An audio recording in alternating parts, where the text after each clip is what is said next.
To Pragathi media. నేను మీ శ్రావ్య.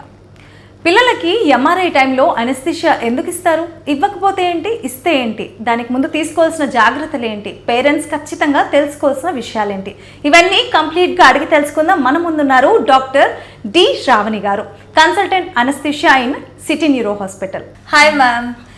Hi అండి. ఇవాళ చాలా చిన్న పిల్లలతోటి చాలా రిస్క్ అయిపోతుంది కదా ఎంఆర్ఐ టైంలో అనెస్థీషియా ఇవ్వటం. సో దాని గురించి చెప్పండి. అంటే సాధారణంగా ఎంఆర్ఐ ఒక 40 మినిట్స్ నుంచి 1 అవర్ వరకు ఉంటుంది.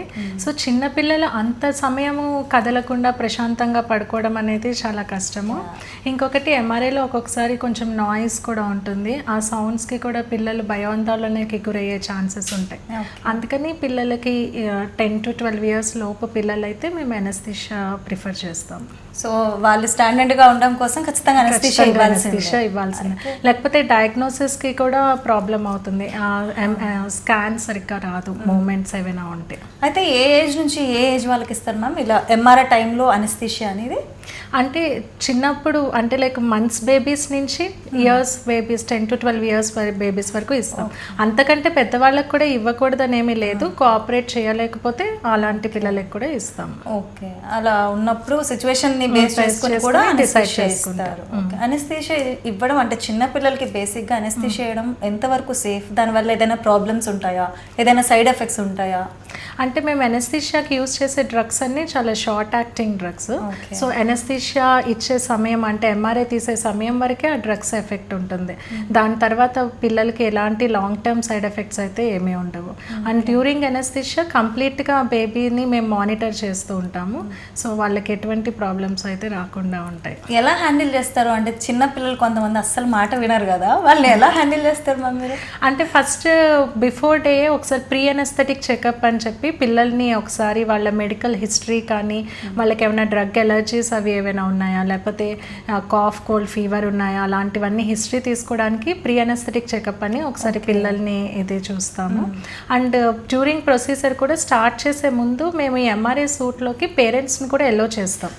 అంటే బేబీ అన్కాన్షియస్ అయ్యే వరకు పేరెంట్స్ తోటే ఉంటారు. సో ఆ సెపరేషన్ యాంగ్జైటీ అనేది అది లేకుండా పిల్లలకి ఇది చేస్తాం. సో పేరెంట్స్ ఉంటారు కాబట్టి మోస్ట్లీ మిమ్మల్ని అంత సతాయించారు, హ్యాపీగా స్టార్ట్ చేస్తారు. అంటే మా ఎంఆర్ఐ సూట్ కి కంపాటబుల్ గా ఎంఆర్ఐ ఇన్స్ట్రుమెంట్సే కాకుండా టాయ్స్ కూడా పెట్టాం మేము. సో దట్ పిల్లల్ని డైవర్ట్ చేస్తాం. అయితే ఎప్పుడైనా మీరు ఫేస్ చేశారా అంటే ఈ పిల్లలకి అనెస్థీషియా ఇచ్చేటప్పుడు చాలా ఇబ్బంది అనిపించడం, ఎక్కువ అంటే మీకు కోఆపరేట్ చేయకుండా ఇబ్బంది పెట్టిన సిచ్యువేషన్? చాలా మంది పిల్లలు కోఆపరేట్ చేయకుండానే ఉంటారు. కాకపోతే సెడేషన్ అంటే ఈ drugs immediate fast acting. So drug ఇవ్వగానే they will go into sleep. వెంటనే మేము ఆ మానిటర్ చేస్తూ వాళ్ళకి ఇది చేస్తాము. పడుకున్నాక పేరెంట్స్ని అప్పుడు బయటకు పంపిస్తాం. అయితే ఈ ప్రాసెస్కి ముందు పిల్లల గురించి పేరెంట్స్ ఎలాంటి జాగ్రత్తలు తీసుకోవాలి? మెయిన్ థింగ్ ఏంటంటే నిల్ బై మౌత్ అని అంటాం. అంటే అనెస్థీషియా తీసుకునే అంటే ఎంఆర్ఐకనే కాదు, మామూలుగా కూడా ఏ విధమైన అనెస్థీషియా తీసుకుంటున్నా 6 hours బిఫోర్ ద ప్రొసీజర్ వాళ్ళు ఏమీ తినకూడదు. అదే బ్రెస్ట్ ఫీడింగ్ పిల్లలు అయితే 4 hours బిఫోర్ ప్రొసీజర్ ఏమీ బ్రెస్ట్ ఫీడ్ మిల్క్ అది కూడా ఇవ్వకూడదు. అదే మామూలుగా సాధారణంగా నార్మల్ ఫుడ్ తీసుకునే పిల్లలకి 6 hours బిఫోర్ ఏమీ ఇవ్వద్దని చెప్పి చెప్తాం. ఇది మాత్రం ఖచ్చితంగా పాటించాల్సిన నియమం. ఎందుకంటే ఈ డ్రగ్స్ వల్ల ఒక చిన్న సైడ్ ఎఫెక్ట్ ఏంటంటే వామిటింగ్స్ అది అయ్యే ఛాన్స్ ఉంటుంది. అందుకని వాళ్ళ స్టమక్ ఎంప్టీగా ఉండాలి బిఫోర్ ప్రొసీజర్. అందుకని ఇది ఖచ్చితంగా పేరెంట్స్ పాటించాలి. అయితే ఈ ప్రొసీజర్ తర్వాత అంటే ఎంఆర్ఐ అనెస్థీషియా ఇచ్చిన తర్వాత ఎంత టైం వరకు వాళ్ళు కాన్షియస్లోకి వస్తారు? అండ్ ఇది చేసిన తర్వాత ఏమైనా బిహేవియరల్ యాక్షన్స్ ఏమైనా చేంజెస్ ఉంటాయా చిన్నపిల్లల్లో? చిన్నపిల్లల బిహేవియరల్ చేంజెస్ అయితే ఏమీ ఉండవు. Immediately after the procedure conscious అయిపోతారు. కాకపోతే ఒక 5 to 10 minutes కొంచెం డ్రౌజీగా, ఇంకా కొంచెం మత్తుగా అనిపిస్తుంది వాళ్ళకి. సో మేము ఎంఆర్ఐ నుంచి వాళ్ళని మా ఐసీయూకి షిఫ్ట్ చేసి అక్కడ ఒక 2 hours అబ్జర్వేషన్లో ఉంచుతాం. అబ్జర్వేషన్లో ఉంచుతాం. అంటే బేబీ కంప్లీట్గా నార్మల్ అయ్యారు, యాక్టివ్గా అయ్యారు, వాళ్ళకి ఏ విధమైన వామిటింగ్స్ కానీ ఇది ఏమీ లేవు అని అనుకున్నాక వాళ్ళకి ఫుడ్ తెప్పించి ముందు వాటర్ అది ఇచ్చి వామిటింగ్స్ అది లేదు అంటే అప్పుడు వాళ్ళకి సాఫ్ట్ డైట్ ఇస్తాం. అదంతా అయ్యాక బాగున్నారు అనుకున్నాకనే డిశ్చార్జ్ చేస్తాం. అంటే ఎంత టైం గ్యాప్లో మళ్ళీ ఫుడ్ ఇవ్వచ్చు? ఈ ప్రొసీజర్ అంతా అయిపోయిన తర్వాత, ఈ ప్రాసెస్ కంప్లీట్ అయిన తర్వాత ఎన్ని అవర్స్ తర్వాత మళ్ళీ ఫుడ్ ఇవ్వచ్చు? అంటే 2 అవర్స్ తర్వాత, అది కూడా డైరెక్ట్గా ఫుడ్ ఇవ్వము, వాటర్ ఇచ్చి చూస్తాము. వాటర్ ఇచ్చాక వాళ్ళకి వామిటింగ్స్ కానీ నాజియా లాంటి సెన్సేషన్ ఏమీ లేదు అని కన్ఫర్మ్ చేసుకున్నాక అప్పుడు మళ్ళీ వాళ్ళకి ఏమైనా కొంచెం సాఫ్ట్ అయితే ఇస్తాం వెంటనే, అంటే లైక్ కొంచెం ఇడ్లీ లాంటిది అలాంటివి ఇస్తాం. సాఫ్ట్ ఫుడ్ ఇచ్చేస్తారు. ఇన్ కేస్ అలాంటి సిమ్టమ్స్ ఏమైనా ఉంటే మళ్ళీ ఎలా మ్యామ్ ట్రీట్మెంట్? అంటే ముందరే మేము యాక్చువల్గా ఇలాంటి వామిటింగ్స్ అవి రాకుండా ఉండడానికి కూడా ప్రివెంటివ్గా మెడికేషన్ ఇస్తాము. అలాగ మళ్ళీ అయినా కూడా అనిపిస్తుంది అంటే ఇంకొక డోస్ ఆ డ్రగ్ ఇచ్చి అప్పుడు మళ్ళీ కొంచెం లిక్విడ్స్ తోటే ఇది చేస్తాం, అంటే జ్యూస్ అలాంటివి ఇచ్చి నాసియా అది తగ్గాకనే సాలిడ్ ఫుడ్ స్టార్ట్ చేస్తాం. సో అదంతా కంప్లీట్గా వాళ్ళు క్యూర్ అయిన తర్వాతే ఇంటికి పంపిస్తారు అన్నమాట. ఓకే. అయితే ఇలాంటి ప్రాసెస్కి వచ్చే ముందు పేరెంట్స్ తీసుకోవాల్సిన జాగ్రత్తలు ఏంటి, వాళ్ళు చేసే మిస్టేక్స్ ఏంటి మ్యామ్? కొంతమంది పేరెంట్స్ ఏం చేస్తారంటే ప్రీ అనస్థెటిక్ చెకప్లో పిల్లలకి జలుబు, దగ్గు, జ్వరం అలాంటివి ఏమైనా ఉంటే అవి సీరియస్గా తీసుకోరు, అంటే ఇన్ఫార్మ్ చేయరు డాక్టర్స్కి. కానీ అది ఇన్ఫార్మ్ చేయాల్సిన అవసరం ఎంతైనా చాలా ఉంటుంది. అండ్ ఎందుకంటే దానివల్ల వచ్చే ఎఫెక్ట్స్ని కూడా మేము ముందరే మాకు తెలిస్తే బేబీకి లేకపోతే కాఫ్, కోల్డ్, ఫీవర్ ఉంది అంటే యూజువల్లీ ఎమర్జెన్సీ కాకపోతే ఎంఆర్ఐ మేము పోస్ట్పోన్ చేస్తాం ఆ ప్రొసీజర్. అండ్ ఆస్తమా అలాంటి ఉన్న పేషెంట్స్కి ముందరే నెబులైజేషన్ అలాంటివి ఇచ్చి అప్పుడు తీసుకుంటాం. సో మనకి ఎంఆర్ఐ టైంలో ప్రాబ్లమ్స్ రాకుండా ప్రివెంటివ్గా చేయాల్సిన జాగ్రత్తలు అవన్నీ ముందరే తీసుకుంటాం. సో ఈ రెండు, ఒకటి ఏంటంటే ఏమీ తినకుండా రావడము, రెండోది ఇలాంటివి శ్వాసకోశకు సంబంధించిన ఏమైనా ప్రాబ్లమ్స్ ఉంటే పేరెంట్స్ కంపల్సరీగా తెలియచేయాలి. అంటే ఫీవర్ లైన్ అలా ఉన్నా కూడా చెప్పాలి. కొంతమంది అది చెప్పకుండా ఇలా చేయడం వల్ల కూడా ఏమైనా ప్రాబ్లం ఉంటుంది మ్యామ్, అలా అనస్థీషియా ఇవ్వడం వల్ల? అంటే ఫీవర్ అవన్నీ మేము కూడా ఇక్కడ టెంపరేచర్ అవన్నీ చెక్ చేస్తాము, కానీ అలా చెప్పకుండా చేస్తే ఏమవుతుందంటే ఒక్కొక్కసారి ఎంఆర్ఐలో కూడా ఆ వేవ్స్ వల్ల, అంటే వాళ్ళు క్లోజ్డ్ రూమ్ దాంట్లో ఉండడం వల్ల బేబీకి ఒక్కొక్కసారి టెంపరేచర్ పెరిగే ఛాన్స్ ఉంటుంది. వాళ్ళు ఏమనుకుంటారు ఈ ఫీవర్ మనకి ఆల్రెడీ ముందు నుంచి ఉన్న ఫీవరా, లేకపోతే ఎంఆర్ఐలో సూట్లో అంతసేపు 40 minutes ఉండడం వల్ల వచ్చిన ఫీవరా, మనం డిమార్కేట్ చేయడం అది కష్టం అవుతుంది. అందుకని వాళ్ళు చెప్తే మేము దాని గురించి కూడా ప్రికాషన్ తీసుకుని అనుకుంటాం.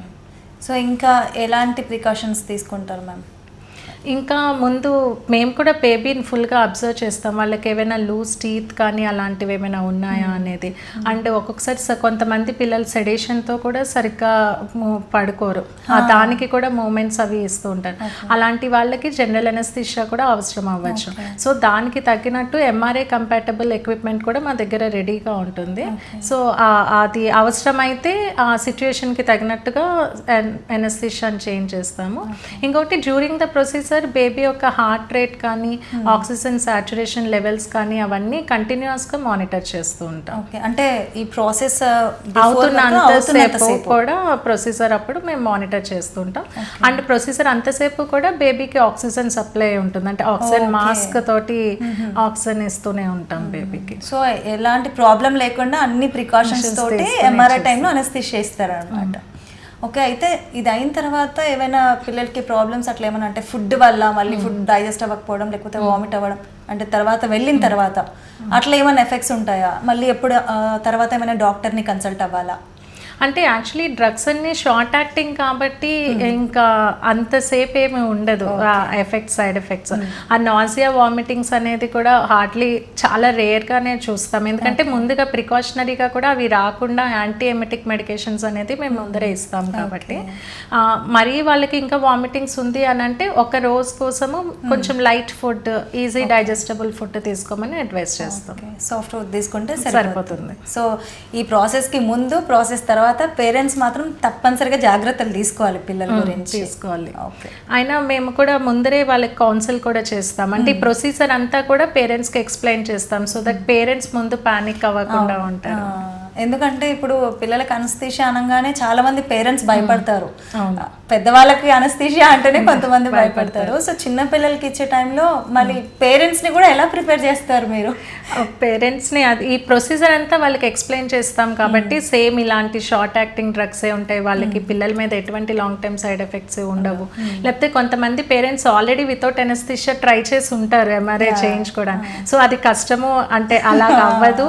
అంటే దీనివల్ల ఇంకొక అడ్వాంటేజ్ అడ్వాంటేజ్ ఏంటంటే ఎంఆర్ఐ ఫిల్మ్స్ కానీ స్కాన్ కానీ చాలా బాగా వస్తుంది కాబట్టి డయాగ్నోసిస్కి కూడా చాలా మంచిగా ఉపయోగపడుతుంది. అసలు వితౌట్ ఎనీ మూమెంట్ మంచిగా వస్తుంది. Thank you ma'am.